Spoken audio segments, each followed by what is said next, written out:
1 मे पासून rickshaw taxi चालकांवर मराठी सक्तीची असणार आहे। व्यवसाय करायचा असेल तर मराठी शिकावंच लागेल, असं परिवहन मंत्री प्रताप सरनाईक म्हणाले। यावेळी प्रताप सरनाईक यांनी संजय राऊतांवरही निशाणा साधलाय। तुम्हाला जे जमलं नाही ते आम्ही करून दाखवलं, असा टोला सरनाईकांनी लगावलाय। काल मंत्रालयामध्ये राज्यातील विविध रिक्षा टॅक्सी संघटनांच्या प्रतिनिधींची बैठक झाली आणि त्या बैठकीमध्ये सर्व संघटनांनी सकारात्मक प्रतिसाद देऊन आम्हाला विनंती केली होती की मराठी भाषा सक्ती जे तुम्ही करताय त्याबद्दल आमचं दुमत नाही, कारण महाराष्ट्रामध्ये जर राहायचं असेल, महाराष्ट्रामध्ये जर व्यवसाय करायचा असेल तर मराठी आलं पाहिजे। आणि जे रिक्षा चालक, टॅक्सी चालक आहे, इव्हन आम्ही ओला, उबेर, रॅपिडो किंवा बाईक टॅक्सीला सुद्धा ॲग्रिगेटर पॉलिसीमध्ये घेत असताना आम्ही मराठी जुजबी मराठी जे आहे ते कंपल्सरी करायचं किंवा अनिवार्य करायचा निर्णय आम्ही ऑलरेडी घेतलेला आहे। परंतु रिक्षा टॅक्सी चालकांसाठीचा जो निर्णय होता आणि त्या संदर्भात जी कालची बैठक होती त्या बैठकीमध्ये सगळ्यांनी मागणी केली होती। मी नेहमी असंच म्हणत आलोय की महाराष्ट्र हा रोजगार निर्मिती करणारा राज्य आहे आणि आम्ही देशामध्ये 1 नंबर रोजगार निर्मिती करणारं राज्य कसं होईल यासाठी प्रयत्न करतोय आणि माननीय मुख्यमंत्री आणि दोन्ही उपमुख्यमंत्री त्यासाठी फारच आग्रही असतात आणि आजही आमची तीच भूमिका आहे। पण शेवटी मराठीचं काय, मराठी तर आली पाहिजे, मराठी बोलली गेले पाहिजे। रिक्षा संघटनांनी, टॅक्सी संघटनांनी किंवा इतर काही सामाजिक संघटनांनी मागणी केली आहे, ठीक आहे, त्यांच्याकडे तो पर्याय उपलब्ध होता म्हणून त्यांनी त्या ठिकाणी मागणी केलेली आहे, कारण त्या संघटनेचे ते प्रतिनिधी आहे। परंतु आमच्याकडे जी माहिती मिळाली त्या माहितीच्या अनुषंगानं 2019ला जे परिपत्रक आम्ही काढलं होतं आणि त्या अनुषंगानं 2020 साली मराठी भाषा शिकण्यासंदर्भात एक राज्य शासनाच्या माध्यमातून एक पुस्तिका पण काढली होती। म्हणजे ऑटो रिक्षा चालक जे आहेत, टॅक्सी चालकांसाठी मराठी याच्या संदर्भात 2020चं हे पुस्तक आहे। परंतु 2019ला नियमावली आली, त्यामध्ये फक्त एक टेक्निकल अशी गोष्ट होती की जे बॅच असतात ते बॅच त्रिकोणी असतात आणि त्रिकोणी असल्या कारणानं बोलताना, बसताना किंवा वागताना वगैरे ते टोक खाली लागायचं रिक्षा चालकांना, टॅक्सी चालकांना, म्हणून त्यांनी मागणी केली होती की शेवटी ते लागत असल्या कारणानं मग पॉलिसी मध्ये असा निर्णय करण्यात आला की बाबा टॅक्सी चालकांना आणि रिक्षा चालकांना मराठी भाषेच्या जी अनिवार्यता आहे त्यामध्ये घ्यावं का, आणि ते संभ्रम होता।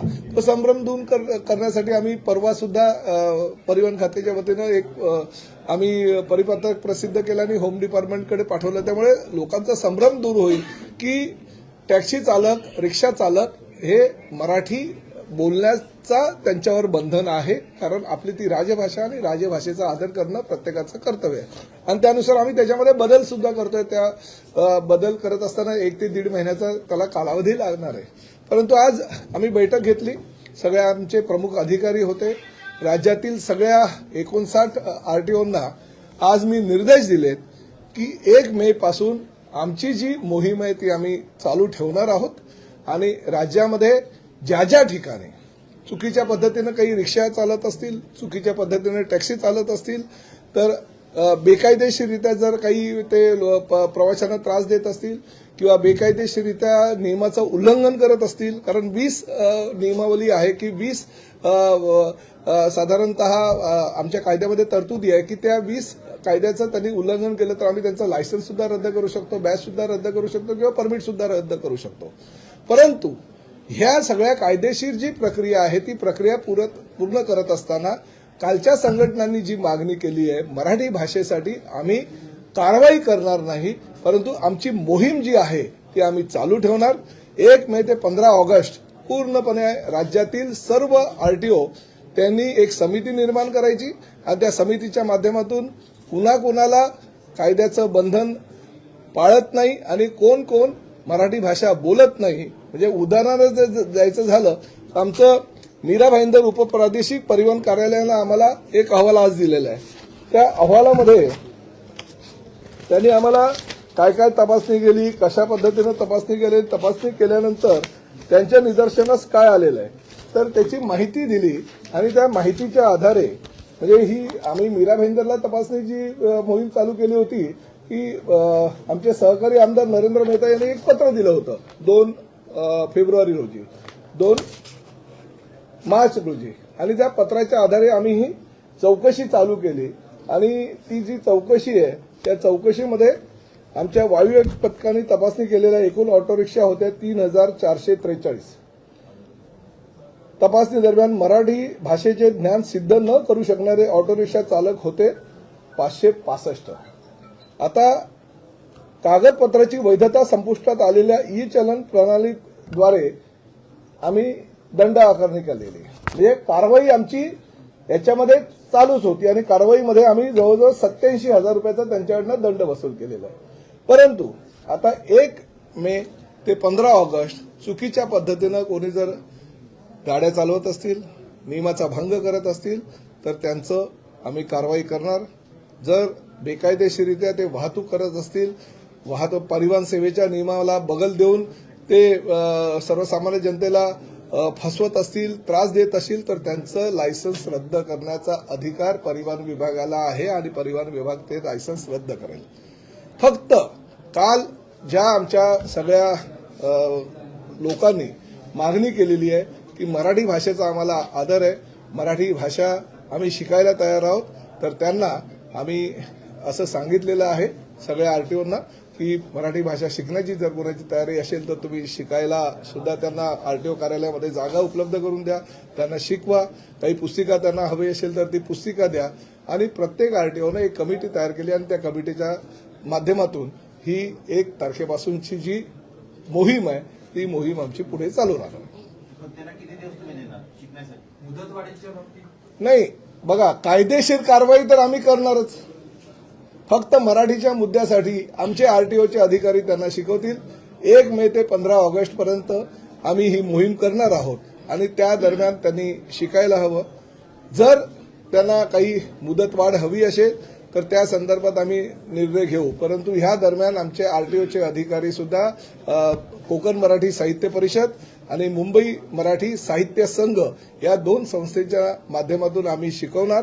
आणि त्या सगळ्या ड्रायव्हर, आम्ही जेव्हा ड्राईव्ह घेतला आमच्या लोकांनी, ते नलावडे त्यांना बोलवा, ड्राईव्ह घेतला तर ड्राईव्ह घेतला असता जे 565 रिक्षा चालक होते त्यातील बहुतांश रिक्षा चालकांनी मराठी आम्ही शिकू आणि मराठी शिकायला आम्हाला जे जे काही करावं लागेल ते आम्ही करायची तयारी आहे असं त्यांनी सांगितलं. एकेकाने बोला. मराठी संवाद 1 ते 15 ऑगस्ट पर्यंत या कालावधीमध्ये जर मराठी भाषा बोलता आली नाही कुठल्याही ड्रायव्हरला तर त्याचं लायसन्स रद्द होणार की नाही? लायसन्स त्याचं मराठी भाषेवरनं रद्द होणार नाही, परंतु त्यांनी बेकायदेशीर जर काही कृत्य केलं असेल, त्यांनी चुकीच्या पद्धतीनं कागदपत्र सादर केली असेल, आरटीओच्या नियमानुसार जर तो वागला नाही, अनेक 20 आमच्यामध्ये 20 कलमं आहेत, त्या 20 कलमांच्या आधारे जर तो चुकीच्या पद्धतीनं काही करत असेल तर त्याचं लायसन्स रद्द करायचा अधिकार आम्हाला आहे. ते आम्ही कुठल्याही प्रकारे त्यामध्ये हयगय करणार नाही. काल जी बैठक झाली त्या बैठकीमध्ये काही नेत्यांनी आम्हाला सांगितलं ना, सरसकट ती मराठी भाषा ठीक आहे, परंतु बाकीच्याही काही तुम्ही ज्या त्रुटी आहेत त्या त्रुटीकडे तुम्ही बघू नका, तुम्ही कागदपत्राची पाहणी करू नका, तुम्ही आता डोळे झाक करा. हे होणार नाही. मराठी संवाद निर्णयाला 15 ऑगस्ट हे होणार नाही, परंतु तुम्हाला कायद्यामध्येच राहावं लागेल. कायद्यापेक्षा कोणी मोठं नाही, त्यामुळे कायद्यानुसारच रिक्षा चालकांना ही आरटीओच्या माध्यमातून कारवाई करावी लागेल. आमचे नलावडे आहेत, त्यांनी हा अहवाल तयार केलेला आणि अहवाल केल्यानंतर त्यांना धमक्या पण आल्यात. यांना धमक्या आल्या, कोण मोठे भाई लोकांची धमकी आली. मी त्यांचं कौतुक केलं, अभिनंदन केलं, कारण एवढ्या धमक्या आल्यानंतर सुद्धा आमच्या आरटीओच्या अधिकाऱ्यांनी पूर्णपणे त्यांना जी जबाबदारी दिली त्या जबाबदारीचं पालन केलं आणि जबाबदारीचं पालन करून त्यांनी एक चांगला अहवाल आमच्याकडे दिला. कारवाई सुद्धा केली. जे बेकायदेशीर काही कृत्य केलं त्याच्यावर कारवाई सुद्धा केली. 87,000चा दंड सुद्धा वसूल केला आणि 565 अमराठी रिक्षा चालकांचा जबाब घेतला. आज आम्ही असं ठरवलेलं आहे, आमचे गायकवाड साहेबांच्या अध्यक्षतेखाली एक समिती आमच्या नार्वेकर साहेबांनी बनवलेली आहे. ह्या पूर्ण जी आमची आता मोहीम आहे 1 मे ते 15 ऑगस्ट पर्यंत, त्या मोहिमेचं नेतृत्व पूर्ण आमचे गायकवाड साहेब करणार आहे. त्यांच्या अंडर आम्ही 4 अधिकारी अजून दिलेले आहेत. दर आठवड्याला ज्या ज्या पद्धतीनं ही तपासणी मोहीम आमची चालू होईल त्या तपासणी मोहिमेचा अहवाल त्यांच्याकडे येईल. चुकीचं जे घडत असेल त्याच्यावर कारवाई करण्याचे निर्देश त्यांच्या माध्यमातून आमच्या आरटीओला दिले जातील आणि त्या माध्यमातून कारवाई आमची कुठल्याही प्रकारे थांबणार नाही. परंतु आम्हाला हे सुद्धा मान्य आहे, मराठी भाषा जर तुम्ही शिकायला तयार असाल तर आम्ही वेळ द्यायला तयार आहोत. तुम्हाला आमचे आरटीओचे लोक शिकवायलाही तयार आहेत. पण ह्या महाराष्ट्रामध्ये व्यवसाय करायचा असेल तर मराठी शिकावंच लागेल. एक मे नंतर एखाद्या रिक्षा चालकांनी म्हटलं की मराठी शिकणार नाही तर त्याच्यावरती कारवाई करणार का? ती कशी? 15 ऑगस्टनंतर अरे एक मिनिट थांब ना. आधी असं म्हणू तर द्या. याचं कारण असं आहे, तुम्हाला ह्या 565 पैकी किती जण म्हणाले आम्ही मराठी शिकणार नाही? एकही जण म्हणाले. त्यामुळे माझं असं म्हणणं आहे की जर त्यांची मानसिकता असेल शिकायची, शिकू द्या ना.